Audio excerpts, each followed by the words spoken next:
Assalamualaikum warahmatullahi wabarakatuh. Semoga teman-teman para pendidik dan tenaga kependidikan, para siswa-siswa, semoga baik-baik semua. Terima kasih atas support dan juga dukungannya untuk tetap membangun channel ini. Oke, pada kesempatan kali ini kita akan membahas mengenai konsep modul ajar kurikulum paradigma baru 2022. Namun sebelumnya, jangan lupa subscribe, like, share channel ini untuk mendapatkan informasi terbaru tentang dunia pendidikan. Tetap merdeka belajar, belajar di mana saja bersama dengan program sekolah penggerak.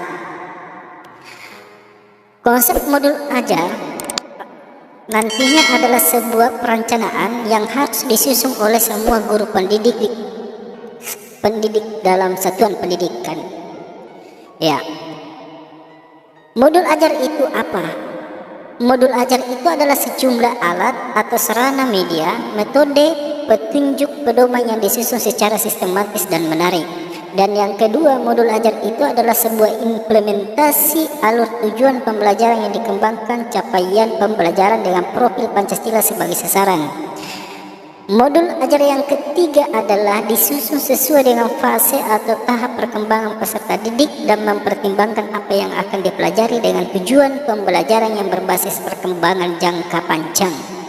Konsep modul ajar ada tiga. Komponen modul ajar yang ada tiga. Yang pertama informasi umum, komponen inti, kemudian lampiran. Informasi umum yang pertama identitas modul, yang kedua kompetensi awal, yang ketiga profil pelajar Pancasila, yang keempat sarana dan prasarana, yang kelima target peserta didik, yang keenam modul pembelajaran yang digunakan. Sedangkan komponen inti yang ada dalam modul ajar nantinya adalah tujuan pembelajaran, pemahaman bermakna, pertanyaan pemantik, persiapan pembelajaran, kegiatan pembelajaran, asesmen, pengayaan, dan remedial, kemudian refleksi peserta didik dan guru. Itu komponen inti. Kemudian yang terakhir adalah lampiran. Lampiran adalah lembar kerja peserta didik, yang kedua bahan bacaan guru dan peserta didik, kemudian glosarium, kemudian daftar pustaka. Nah, dari tiga komponen ini kita akan bahas bersama-sama. Informasi umum, ada identitas modul. Identitas modul adalah nama penyusun, institusi dan tahun, kemudian jenjang sekolah, kelas, kemudian alokasi waktu. Itu identitas modul, sama dengan RPP. Kemudian yang kedua, kompetensi awal. Kompetensi awal terkait dengan pengetahuan atau keterampilan yang diperlukan, yang perlu diketahui oleh seorang pendidik adalah pengetahuan dan keterampilan apa yang dimiliki peserta didik sebelum mempelajari topik tertentu. Jadi sebelum masuk pada topik pembahasan, para pendidik harus mengetahui dulu apa pengetahuan dan keterampilan siswa kita terkait dengan materi yang kita akan bahas. Itu sebagai pengantar sebelum topik pembahasan. Kompetensi awal, ukuran seberapa kedalaman modul ajar dirancang tersebut. Iya. Kemudian yang ketiga, profil pelajar Pancasila. Seperti yang kita ketahui, ada 6 dimensi yang saling berkaitan dan terintegrasi dalam seluruh mata pelajaran yang terlihat dengan jelas pada materi atau isi mata pelajaran, pedagogik, dan atau kegiatan proyek atau asesmen. Kemarin kita sudah bahas profil Pancasila ada 6 itu. Bertakwa kepada Tuhan Yang Maha Esa, beriman, berakhlak, dan sebagainya. Ada 6 dimensi. Kemudian setiap modul ajar memuat satu atau beberapa unsur dimensi tersebut, yakni dalam profil pelajar Pancasila yang telah ditetapkan, yang 6 dimensi maksudnya.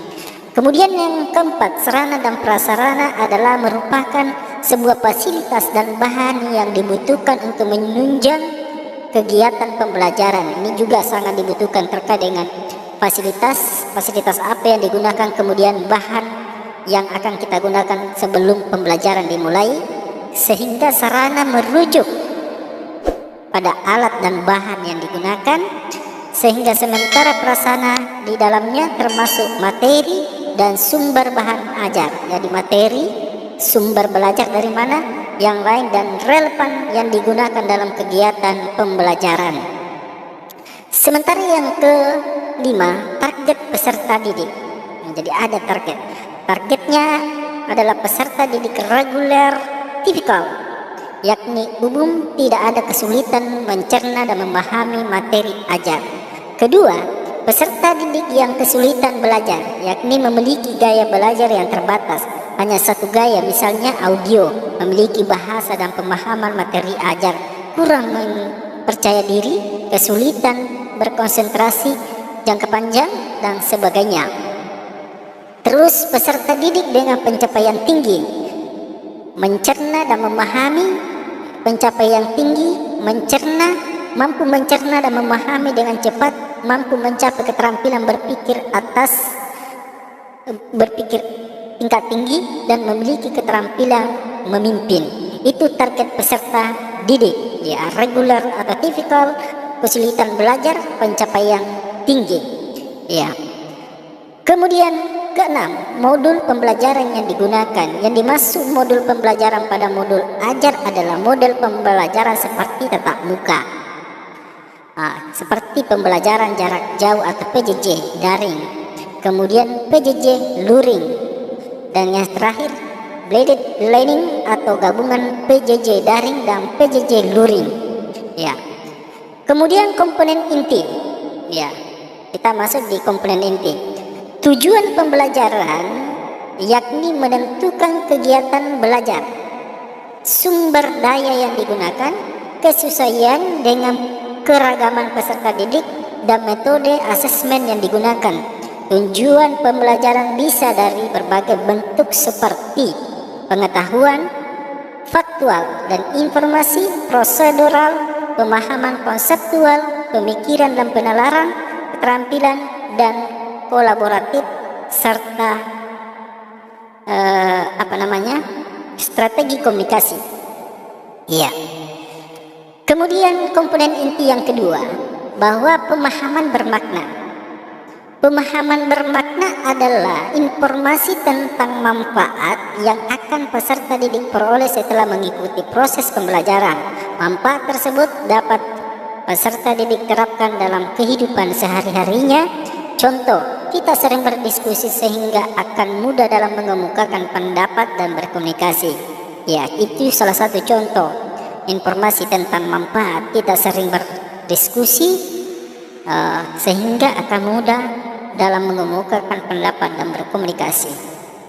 Ketiga, pertanyaan sama pemantik. Ada pertanyaan pemantik. Pertanyaan pemantik dibuat oleh guru untuk menumbuhkan rasa ingin tahu. Jadi pancingan, ya, dan kemampuan berpikir kritis dalam diri peserta didik. Pertanyaan pemantik juga memandu peserta didik untuk memperoleh pemahaman bermakna sesuai dengan tujuan pembelajaran. Contohnya pada pembelajaran puisi, guru dapat mendorong pertanyaan pemantik. Contoh, apa yang membuat sebuah puisi menarik untuk dipahami? Ya, jika kamu diminta untuk membuat akhir puisi yang berbeda, apa yang kamu tuliskan? Kemudian yang keempat, kegiatan pembelajaran. Urutan kegiatan pembelajaran dalam inti dalam bentuk langkah-langkah kegiatan pembelajaran yang dituangkan secara konkret, disertakan opsi atau pembelajaran alternatif dan langkah untuk menyesuaikan dengan kebutuhan belajar peserta didik. Langkah kegiatan pembelajaran ditulis secara berurutan sesuai dengan durasi waktu yang direncanakan, meliputi pendahuluan, kegiatan inti, kegiatan penutup berbasis metode pembelajaran aktif. Ya. Kemudian yang kelima, asesmen atau penilaian. Asesmen digunakan untuk mengukur capaian pembelajaran di akhir kegiatan. Kriteria capaian harus ditentukan dengan jelas sesuai dengan tujuan pembelajaran yang ditetapkan. Asesmen dapat dibedakan jadi 3 jenis, yakni asesmen sebelum pembelajaran atau diistilahkan asesmen diagnostik, Kedua, asesmen selama pembelajaran atau asesmen formatif. Yang ketiga, asesmen pada akhir pembelajaran, asesmen sumatif. Adapun bentuk asesmen yang bisa dilakukan dalam bentuk asesmen sikap, performa, dan tertulis sikap. Penilaian sikap profil bisa melalui dengan profil belajar Pancasila dengan dapat berupa observasi, penilaian diri, penilaian teman, penilaian sebaya, dan lain-lain. Kemudian penilaian performa dapat berupa presentasi, drama, pameran hasil karya, jurnal, dan sebagainya. Dan yang penilaian tertulis dapat berupa teks objektif, esai, pilihan ganda, isian, jawaban singkat, dan benar salah. Komponen inti yang terakhir, pengayaan dan remedial. Pengayaan adalah kegiatan pembelajaran yang diberikan pada peserta didik dengan capaian tinggi agar mereka dapat mengembangkan potensinya secara optimal. Remedial diberikan kepada peserta didik yang membutuhkan bimbingan untuk memahami materi atau pembelajaran mengulang. Lampiran kerja peserta didik. Lembar kerja peserta didik ditujukan untuk peserta didik dapat diperbanyak sesuai dengan kebutuhan termasuk peserta didik non-regular. Yang kedua, lampiran. Yang kedua, bahan bacaan guru dan peserta didik digunakan untuk sebagai pemantik, pancingan sebelum kegiatan dimulai, atau untuk memperdalam pemahaman materi pada saat atau akhir kegiatan pembelajaran. Lampiran, glosarium, kumpulan istilah dalam satuan pendidikan, suatu bidang yang dilengkapi berbagai definisi dan artinya, istilah yang memerlukan penjelasan. Kemudian lampiran yang ketiga ada daftar pustaka, sumber-sumber referensi yang digunakan dalam pengembangan modul ajar. Sumber-sumber belajar bisa melalui dengan internet, media sosial, dan sebagainya. Banyak koran, majalah, dan sebagainya.